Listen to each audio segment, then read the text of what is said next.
إن الحمد لله نحمده ونستعينه ونستغفره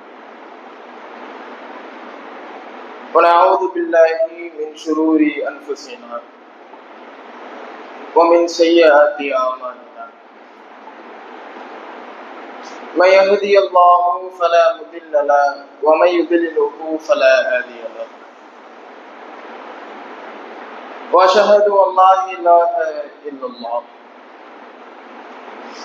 وأشهد أن محمدا عبده ورسوله أما بعد يا أيها الناس اتقوا ربكم الذي خلقكم من نفس واحدة وخلق منها زوجها وبث منهما رجالا كثيرا ونساء واتقوا الله الذي تساءلون به والأرحام إن الله كان عليكم رقيبا رب ارحمهما كما ربياني صغيرا கண்ணியம் நிறைந்த எல்லாம் அல்ல அல்லாஹ்வின் அடியார்கள் அல்லாஹ்வால் பொருந்தப்பட்டு அவனுடைய தூதரால் எடுத்துரைக்கப்பட்ட இந்த ஏகத்துவ ஜோதியில் நாமெல்லாம் நம்முடைய வாழ்க்கையினை அழகிய முறையிலே கட்டமைத்து வைத்திருக்கிறோம். இப்படி தன்னுடைய வாழ்க்கை பயணத்தை அழகிய முறையிலே நடத்தி வரும் அத்துணை இஸ்லாமியர்களுக்கும் அல்லாஹ் ஒரு சிறிய அடிப்படை ஒன்றை கூறுகிறான். இதுதான் அடிப்படை. இந்த ஓர் அடிப்படையினை மனிதன் தன்னுடைய வாழ்க்கையில் கடைபிடிப்பதற்கு மறந்துவிட்டால் அந்த ஓர் அடிப்படையினை தன்னுடைய வாழ்க்கை நோக்காக வைத்து அவன் வாழவில்லை என்றால் அவன் செய்கிற எந்த ஒரு நன்மையாக இருந்தாலும் அதற்கு எவ்வளவு பெரிய உடல் உழைப்புகளை போட்டிருந்தாலும் செல்வங்களை ஈட்டியிருந்தாலும் நாளைய மறுமையில் இறைவனுக்கு முன்னால் அவன் இருக்கிற பொழுது அதுவெல்லாம் அவனுக்கு எந்த ஒரு பயனும் அளிக்காத விதத்தில் சென்றுவிடும். என்ன அடிப்படை? அல்லாஹ் தன்னுடைய திருமறையில பேசுகிறான். வரிதுவானு மினல்லாஹி அக்பர். எவரெல்லாம் அல்லாஹ்வினுடைய பொருத்தத்தை நாடி செயல்படுகிறாரோ தான் செய்கிற அத்துணை செயல்பாடுகளிலும் அத்துணை விவகாரங்களிலும் அல்லாஹ்வினுடைய பொருத்தத்தை தேடி செய்கிறாரோ தாலிக ஹுமுல் ஃபௌசுல் கபீர். அந்த ஒரே ஒரு விவகாரம் இருக்கிறதே, அது நாளை மறுமையில் அவர் நிற்கிற பொழுது மிகப்பெரிய வெற்றியை பெற்று தரும் என்கிறான் இறைவன். அல்லாஹ்வினுடைய திருப்பொருத்தம். நாம் எந்த ஒரு காரியத்தை செய்வதாக இருந்தாலும் அதிலே அல்லாஹ்வினுடைய திருப்பொருத்தம் இருக்கிறதா? அந்த காரியத்தை இறைவன் விரும்புகிறானா? இதனை நாம் செய்தால் அல்லாஹ்வினுடைய அருளுக்குரியவர்களாக நாம் மாறிவிடலாமா என்பதை பார்க்கணும். ஜுமா தொழுகைக்கு வரும், ஏதோ வாராந்திர பயான் முடித்ததற்கு பிறகு 2 ரக்காத் தொழுகையினுடைய அத்தையா தமர்விலே ஒரு சில பிரார்த்தனைகள் இப்படி வந்தோம் என்றால் இதற்குண்டான நன்மையை முழுமையாக பெறுவதற்கு வாய்ப்பே கிடையாது. நான் ஜும்மா தொழுகைக்கு வருகிறேனா, அந்த சபையிலே அமர்கிறேனா, அங்கு சொல்லப்படுகிற விஷயங்களை கேட்கிறேனா, அது என்னுடைய இறைவனுக்காக நான் செய்கிறேன். அந்த சபையை என்னுடைய இறைவன் விரும்புகிறான். அந்த சபையிலே மலக்குமார்கள் அமர்ந்து கொண்டு எனக்காக பிரார்த்தனை செய்கிறார்கள் என்பதற்காக வரணும். ஜுமாவிற்கு போகலையே, இவர் கேள்வி கேட்டு விடுவாரோ, அவருடைய கேள்வியிற்கு பதில் சொல்லுவோமோ என்கிற விஷயத்தின் பால் நாம் வந்தடைந்தோம் என்றால் இந்த ஜுமாவினுடைய முழு நன்மையை நம்மால் அடையவே முடியாது. அல்லாஹ் தன்னுடைய திருமறையில பேசுகிறார், மினல்லாஹி அக்பர், அல்லாஹ்வினுடைய பெருக்கத்தை தேடுவதை விட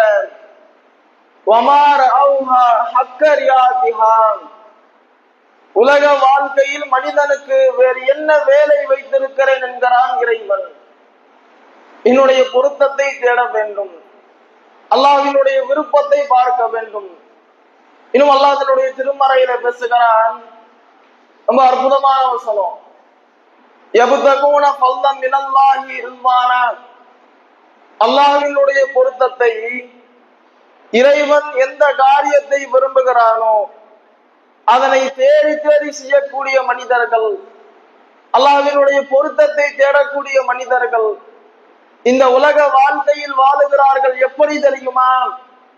அந்த பொருத்தத்திற்காக தன்னுடைய உயிரே போனாலும் பரவாயில்லை என்று அவர்களுடைய உயிரை தாரை வார்த்து கொடுத்து அந்த பொருத்தத்தை பெற்றுக் கொள்ளக்கூடிய மனிதர்கள் உலக வாழ்க்கையிலே வாழுகிறார்கள் என்கிறான் இறைவன். ரொம்ப அற்புதமான வசனம். இந்த வசனத்தையும் நம்முடைய வாழ்க்கையும் சற்று ஒப்பிட்டு பாருங்களேன். அல்லாஹ்வினுடைய பொருத்தமிக்க ஒரு செயல். காலையில ஃபஜ்ர் தொழுகைக்கு நம்மால் வர முடிகிறதா? எவ்வளவு பெரிய நன்மையை அல்லாஹ்வின் தூதர் அவர்கள் சொல்லி காட்டுகிறார்கள்.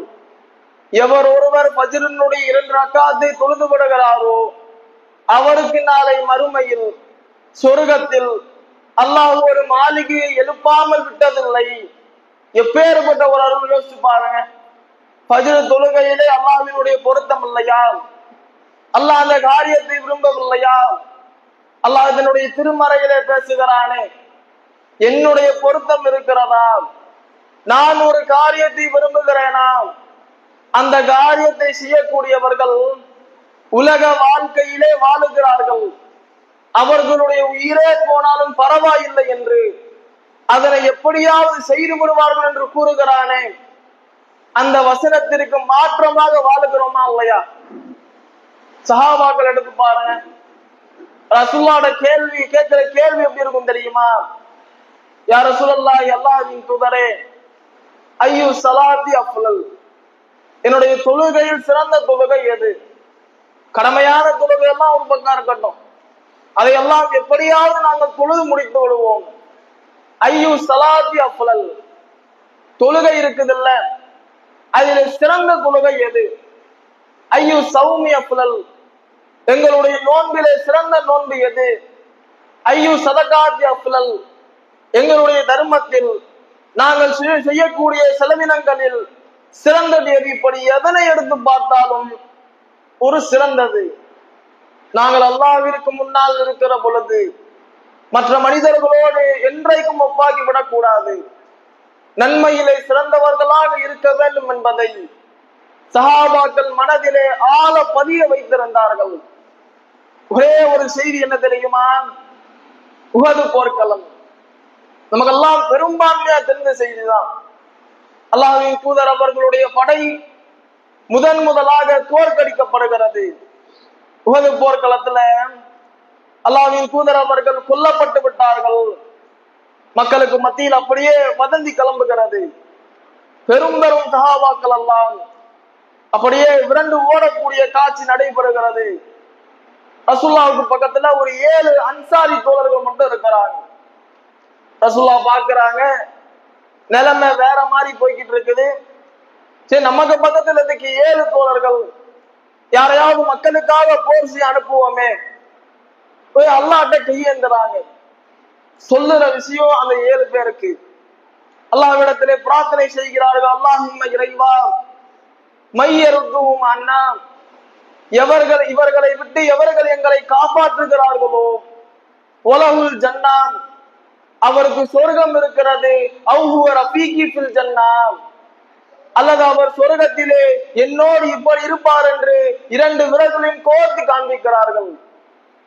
கேட்ட மாத்திரத்தில் அந்த 7 தோழர்களில் ஒருவர் களத்திலே குதிக்கிறார், வீர தீரமாக போர் செய்கிறார், இறுதியிலே கொல்லப்படுகிறார். இப்படி ரசூலுல்லாஹ் 7 தடவை பிரார்த்தனை செய்யறாங்க. 7 அன்சாரி தோழர்களும் அதே போன்று ஒருவர் பின் ஒருவராக களத்திலே குதிக்கு இறுதி வரை கொல்லப்படுகிறார்கள். எப்படியான ஒரு செயல்முறை என்பதை பாருங்க.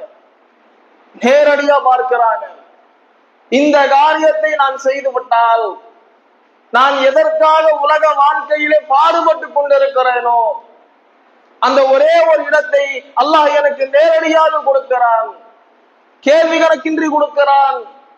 அந்த ஒரு விஷயத்தை நான் இழப்பேனா? அந்த களத்திலே நின்று அப்படியே கொல்லப்பட்டார்களே. அல்லாஹ் ஒரு வசனத்தை சொன்னான்ல, என்னுடைய பொருத்தம் இருக்குதுன்னா நான் ஒரு காரியத்தை விரும்புகிறேனா, அந்த காரியத்தை செய்தால் அருள் குறைத்து விடும் என்று மனிதன் அறிந்து கொண்டான் என்றால் கண்டிப்பாக அதனை செய்து விடுவான்.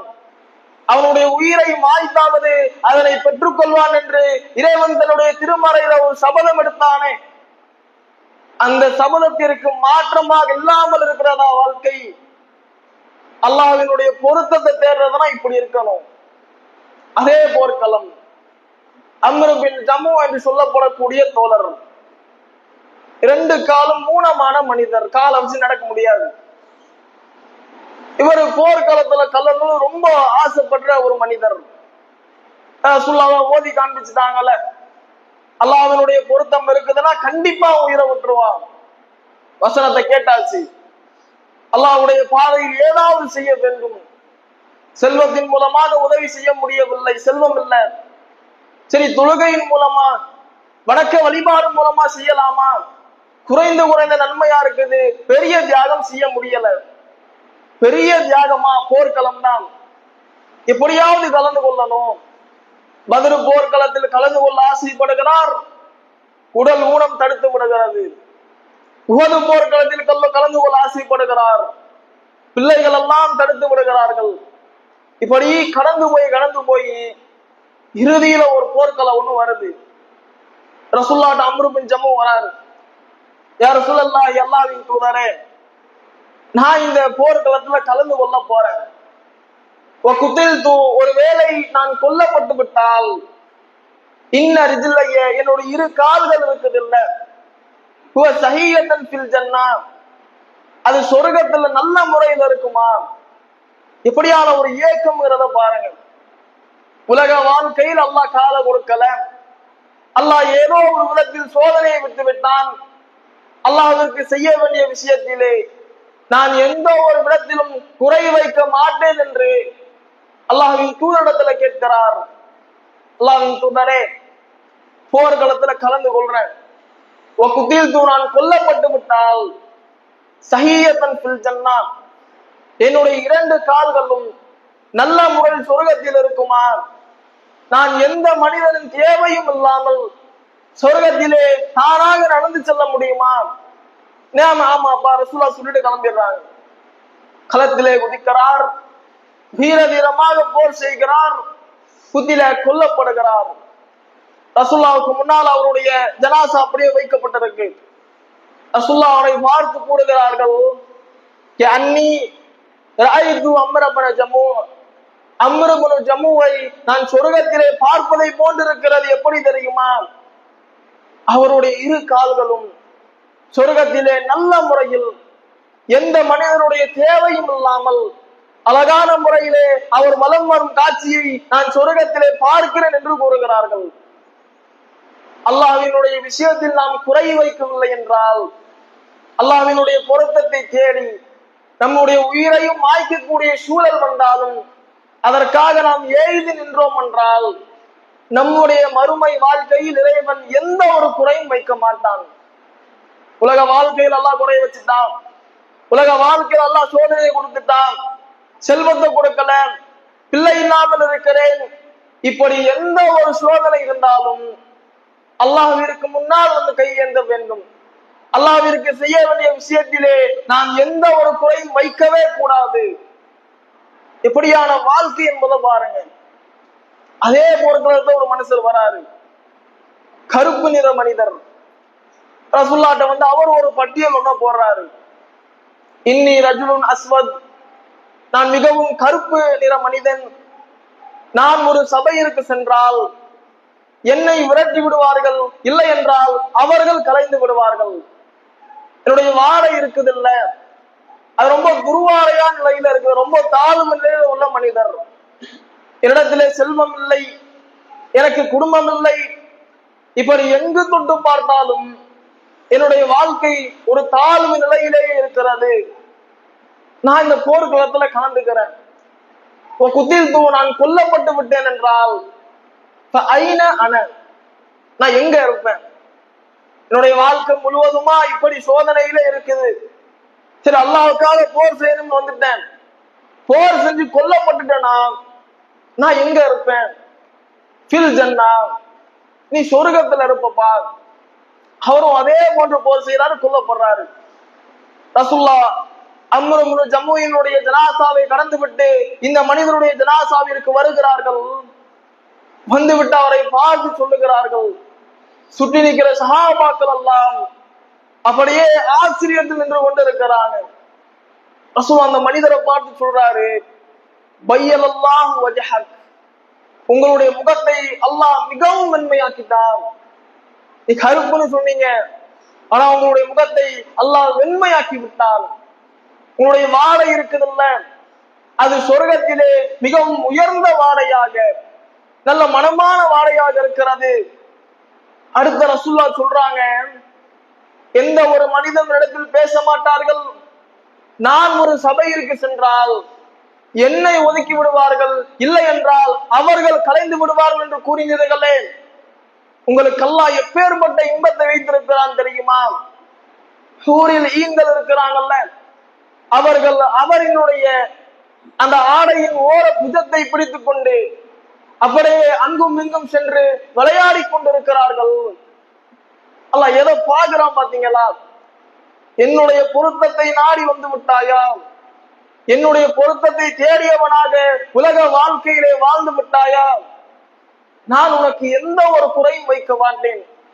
அல்லாஹ் சொல்லக்கூடிய சபதமாக இருக்கிறது, நான் வாழுகிற வாழ்க்கையிலே எந்த ஒரு காரியத்தை செய்வதாக இருந்தாலும் அல்லாஹ்வினுடைய பொருத்தத்தை பார்க்கக்கூடியவர்களாக இருக்க வேண்டும். ரஹ்மான் உங்களையும் என்னையும் ஆக்கி அருள் புரிய வேண்டும் என்கிற பிரார்த்தனையோடு என்னுடைய முதல் உரையை நிறைவு செய்கிறேன். وقولوا قولا سديدا يصلح لكم أعمالكم ويغفر لكم ذنوبكم ومن يطع الله ورسوله فقد فاز فوزا عظيما. கண்ணியமிக்க எல்லாம் உள்ள அல்லாஹ்வின் அடியார்களே, சகோதர சகோதரிகளே, அல்லாஹ்வினுடைய தூதர் அவர்கள் ஒரு சபையிலே அமர்ந்திருக்கிற பொழுது அல்லாஹ் ஒரு வசனம் ஒன்றை அருளுகிறான். மந்தல்லதி குல்லில்லாஹ கர்லன் ஹஸனா, எவர் ஒருவர் அல்லாஹ்விற்காக அழகிய கடனை கொடுக்கிறாரோ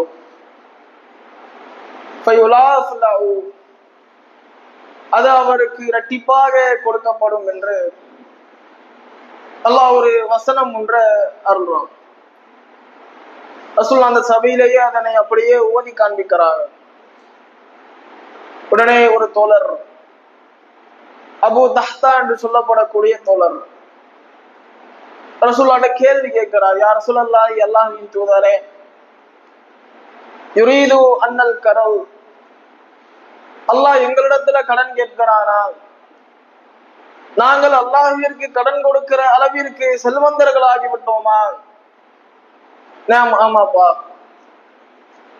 இரண்டாவது முறை கேட்கிறார். யுரீது அன்னல் கரல், நாங்கள் அல்லாஹ்வுக்கு கடன் கொடுக்கணுமா? அல்லாஹ்விற்கு நாங்கள் கடன் கொடுக்கிற அளவிற்கு செல்வந்தர்கள் ஆகிவிட்டோமா? நாம் ஆமாப்பா. மூன்றாவது முறை கேட்கிறார். அவரால் நம்ப முடியல. யுரீது அன்னல் கரல், நாங்க அல்லாஹ்வுக்கு கடன் கொடுக்கணுமா? நாம் ஆமாப்பா.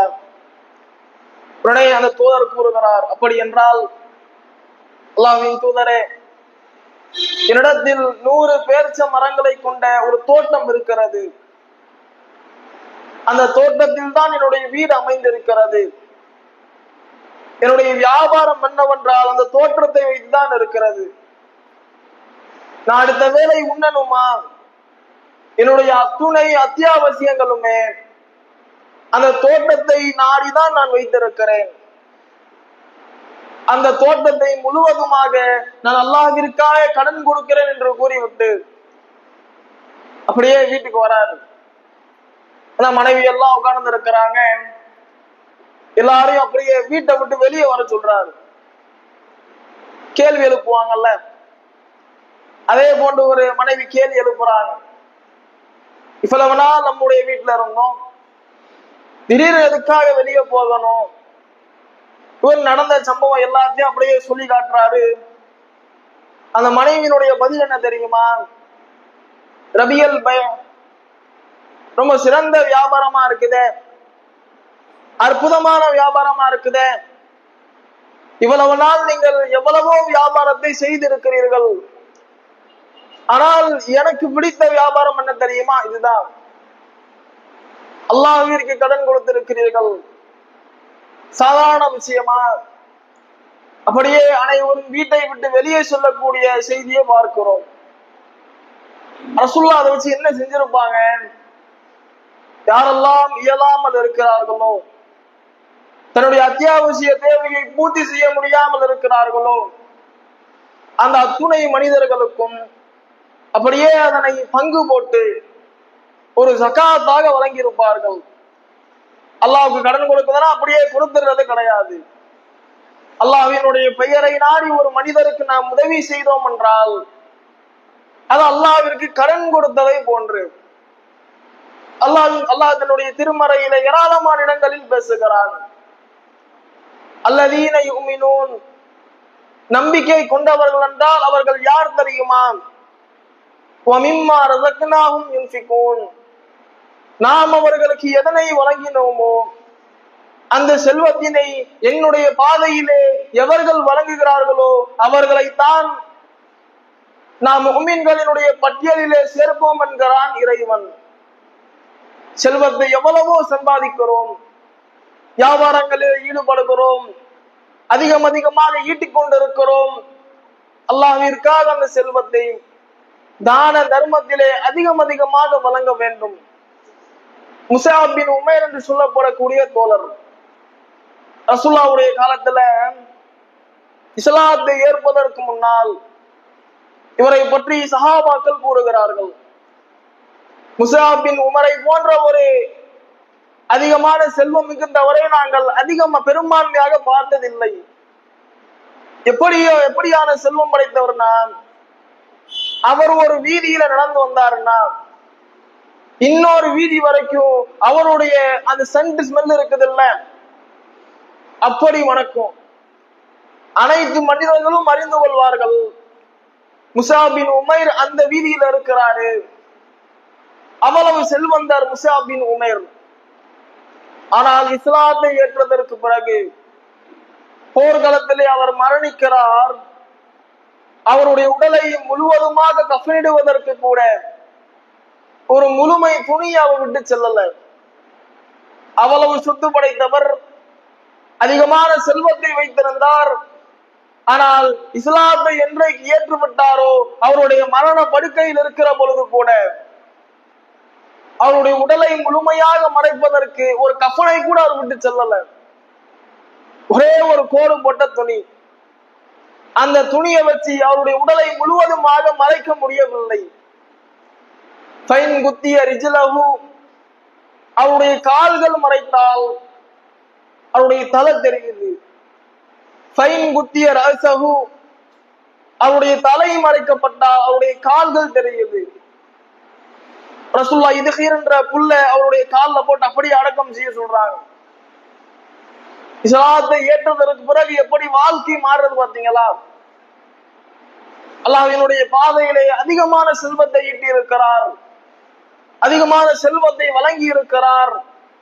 அல்லாஹ் நாளை மறுமையிலே எந்த ஒரு குறையும் வைக்க மாட்டான்.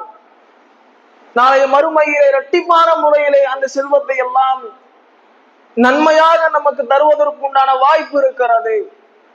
அல்லாஹ்வின் தூதர் அவர்கள் கூறுகிறார்களே, எந்த ஒரு மனிதர் வலக்கரம் செய்கிற தர்மம் இடக்கரத்திற்கு தெரியாமல் வைத்துக் கொள்கிறாரோ அவருக்கு நாளை மறுமையில் நிழலுக்காக மனிதர்கள் எல்லாம் போராடி கொண்டிருக்கிற பொழுது, நிழல் இல்லாமல் அவதிப்பட்டு கொண்டிருக்கிற பொழுது அல்லாஹ் தன்னுடைய அரிசி நிழலை 7 சாராருக்கு கொடுக்கிறான். அதில் ஒரு சாராராக எவர் உலக வாழ்க்கையிலே அல்லாஹ்விற்காக பொருளாதாரத்தை ஈட்டிக் கொடுத்தாரோ அந்த மனிதருக்கு வழங்குகிறான் என்று அல்லாஹ்வின் தூதர் அவர்கள் கூறுகிறார்கள். அந்த அல்லாஹ்வின் பட்டியலிலே, அந்த அல்லாஹ்வின் அரிசி நிழலின் பட்டியலிலே நாம் வர வேண்டும் என்றால் இது போன்ற காரியங்களில் ஈடுபட வேண்டும். ரஹ்மான் உங்களையும் என்னையும் ஆக்கி அருள் புரிய வேண்டும் என்கிற பிரார்த்தனையோடு என்னுடைய இந்த உரையை நிறைவு செய்கிறேன். அஸ்ஸலாமு அலைக்கும் வரஹ்மத்துல்லாஹி வபரகாத்துஹு.